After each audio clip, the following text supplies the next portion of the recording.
ചില പ്രേക്ഷകർ എന്നോട് വിളിച്ച് ചോദിച്ചിരുന്നു, എം ടി സ്പേസസ് ബാഷ്പീകൃതയുടെ ആറാം വിരൽ എന്ന പുസ്തകത്തെ പറ്റിയുള്ള വിവാദം പൊളിറ്റിക്സ് കേരളയിൽ വരാത്തത് എന്തെന്ന്. അവർക്ക് വേണ്ടിയാണ് ഈ വീഡിയോ അല്ലെങ്കിൽ ഈ സ്റ്റോറി പുറത്തുവിടുന്നത്. എം ടി സ്പേസസ് ബാഷ്പീകൃതയുടെ ആറാം വിരൽ ദി ദാമോദരനും എച്ച്.കുട്ടിയും ചേർന്നെഴുതിയ പുസ്തകമാണ്. പുസ്തകം വിവാദമായിരിക്കുന്നു. പുസ്തകത്തിൽ പറയുന്നത് എം ഡിയുടെ ആദ്യ ഭാര്യ പ്രമീള നായരുടെ അവിസ്മരണീയമായ അല്ലെങ്കിൽ വിസ്മയകരമായ അല്ലെങ്കിൽ ദുരന്തമായ ജീവിതമാണ്. ആ ജീവിതത്തിൽ എം ഡിയെ കുറ്റാരോപിതന്റെ മുൾക്കുരിശിൽ നിർത്തുന്നു ദി ദാമോദരനും അശ്വതിക്കുട്ടിയും. എം ഡി പ്രമീള നായരെ വിവാഹം കഴിച്ചതും പ്രമീള നായരുമൊത്തുള്ള ദാമ്പത്യ ജീവിതത്തിൽ അപസ്വരങ്ങൾ വീണതും കേരളത്തിൽ എല്ലാവർക്കും അറിയാം. പ്രമീള നായരാണ് എം ഡി ആക്കിയത് എന്ന് പറഞ്ഞാൽ അതിൽ അതിശയോക്തി ഇല്ല. എം ഡിയുടെ മഞ്ഞിൻ്റെ ഇംഗ്ലീഷ് പരിഭാഷ നിർവഹിച്ചത് പ്രമീള നായരാണ്. എം ഡിയുടെ പല നോവലുകളുടെയും തിരക്കഥകളുടെയും ഇംഗ്ലീഷ് പരിഭാഷ നടത്തിയത് പ്രമീള നായരാണ്. നല്ല എഴുത്തുകാരിയായിരുന്നു പ്രമീള നായർ. എന്നാൽ വേർപിരിഞ്ഞതിന് ശേഷം പ്രമീള നായരുടെ എഴുത്തിനെ തമസ്കരിക്കാൻ എം ഡി ബോധപൂർവം ശ്രമിച്ചിരുന്നു. പ്രമീള നായരുടെ നോവൽ പ്രസിദ്ധീകരിക്കരുത് എന്നാവശ്യപ്പെട്ട് അന്നത്തെ മലയാള നാടിൻ്റെ പത്രാധിപർ എസ്.കെ. നായർക്ക് എം ഡി കത്തയച്ചതായി എം ടി സ്പേസസ് ബാഷ്പീകൃതയുടെ ആറാം വിരൽ എന്ന പുസ്തകത്തിൽ പറയുന്നുണ്ട്. മറ്റൊരു പ്രത്യേകത, പ്രമീള നായരുടെ ജീവിതം ചർച്ചാ വിഷയമാകുന്നു എന്നതാണ് ഈ പുസ്തകത്തിൻ്റെ ഒരു ഹൈലൈറ്റ്. പ്രമീള നായർ നഷ്ടബോധങ്ങൾ എന്ന നോവലും കാലം എന്ന ചെറുകഥയും എഴുതിയിട്ടുണ്ട്. നഷ്ടബോധങ്ങൾ പ്രസിദ്ധീകരിച്ചത് പൂർണ്ണ ബുക്സാണ്. എം ഡിയെ അതിൽ നിശിതമായി വിമർശിക്കുന്നുണ്ട് പ്രമീള നായർ. എം ഡിയും കലാമണ്ഡലം സരസ്വതിയും തമ്മിലുള്ള അവിഹിത ബന്ധം കണ്ടു നിൽക്കേണ്ടി വന്നിട്ടുണ്ട് പ്രമീള നായർക്കെന്ന് നഷ്ടബോധങ്ങളിൽ പറയുന്നു. പ്രമീള നായരുടെ മുമ്പിൽ വെച്ച് കലാമണ്ഡലം സരസ്വതിയുമായി ശൃംഗാരം നടത്തുന്ന എം ഡി, അതുകണ്ട് വേദനിക്കുന്ന പ്രമീള നായർ. ഇതൊക്കെ പൂർണ്ണ ബുക്സ് പ്രസിദ്ധീകരിച്ച നഷ്ടബോധങ്ങൾ എന്ന നോവലിൽ ഉണ്ട്. ആ നോവൽ പിന്നീട് പൂർണ്ണ ബുക്സ് പുനഃപ്രസിദ്ധീകരിച്ചില്ല. എം ഡിയുടെ സ്വാധീനമായിരുന്നു കാരണം.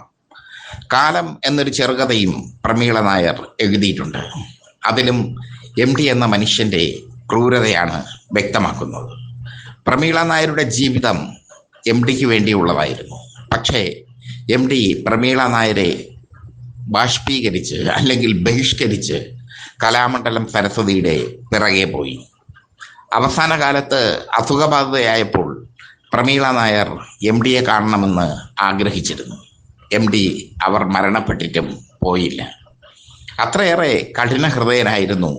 മഞ്ഞ് പോലെ, രണ്ടാം മുഴം പോലെ റൊമാൻറ്റിക് നോവലുകൾ എഴുതിയ എം ഡി എന്ന് നിസ്സംശയം പറയാം. അത്ര ക്രൂരമായ ഒരു മനസ്ഥിതിക്ക് ഉടമയായിരുന്നു അദ്ദേഹം. ചിരിക്കാത്ത പ്രകൃതം.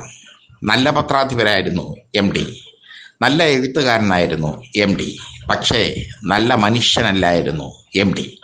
സൗഹൃദങ്ങൾ വളരെ കുറവായ മനുഷ്യൻ. തന്നെക്കാളും ഉപരിയായി ആരും വളരരുത് എന്ന് ആഗ്രഹിച്ചിരുന്ന ഒരു സാധാരണ എഴുത്തുകാരൻ.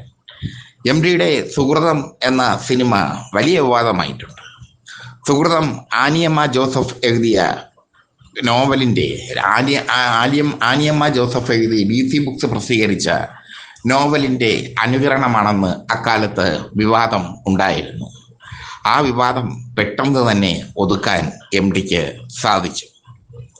സംവിധായകൻ ആസാദിൻ്റെ മരണം അതൊരു ആത്മഹത്യയായിരുന്നു. ആ ആത്മഹത്യക്ക് പിന്നിലും എം ഡി ആയിരുന്നു എന്ന ആരോപണം അക്കാലത്ത് നിലനിന്നിരുന്നു. പ്രമീള നായരോട് മാത്രമല്ല, പാവപ്പെട്ട ആസാദിനോടും എം ഡി കാണിച്ചത് ക്രൂരത. എം ഡിയുടെ വിൽക്കാനുണ്ട് സ്വപ്നങ്ങൾ എന്ന ചിത്രം സംവിധാനം ചെയ്തത് ആസാദാണ്. മറുനാടൻ മൂവീസാണ് ഈ ചിത്രം നിർമ്മിച്ചത്. വലിയ ഹിറ്റായിരുന്നു ചിത്രം. പക്ഷേ ആ ചിത്രത്തിന് 5 പൈസ ആസാദിന് കിട്ടിയില്ല എന്നാണ് അക്കാലത്ത് ആസാദിന്റെ സുഹൃത്തുക്കൾ പറയുന്നത്. ഇടതുപക്ഷ തീവ്ര ആശയങ്ങളോട് ആഭിമുഖ്യം പുലർത്തിയിരുന്ന ബുദ്ധിജീവിയായിരുന്നു തിരുവനന്തപുരം വർക്കല സ്വദേശിയായ ആസാദ്. വർക്കല ആസാദ് എന്നായിരുന്നു അദ്ദേഹം അറിയപ്പെട്ടിരുന്നത്. എം ഡിയുടെ വിൽക്കാനുണ്ട് സ്വപ്നങ്ങൾ അദ്ദേഹം മനോഹരമായ ഒരു ചലച്ചിത്രമാക്കി മാറ്റി. പക്ഷേ ആ ചലച്ചിത്രത്തിൽ നിന്ന് ഒരു ലാഭം, അല്ലെങ്കിൽ ആ ചലച്ചിത്രത്തിൽ നിന്ന് ഒരു വിഹിതം അതുപോലും എം ടി ആസാദിന് കൊടുത്തില്ല എന്നാണ് അറിയപ്പെടുന്നത്.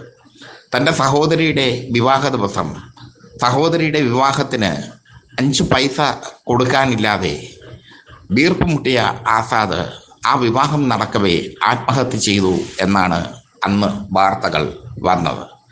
അതിന് പിന്നിൽ എം ഡി ആയിരുന്നെന്നും ആസാദിന്റെ സുഹൃത്തുക്കൾ, ഇടതുപക്ഷ തീവ്ര അനുഭാവിയായിരുന്നല്ലോ ആസാദ്, അദ്ദേഹത്തിന്റെ വർക്കലയുള്ള സുഹൃത്തുക്കൾ എം ഡിയെ കൈകാര്യം ചെയ്തതും ഒക്കെ അക്കാലത്തെ സാഹിത്യകാരന്മാർ പറയുന്നു.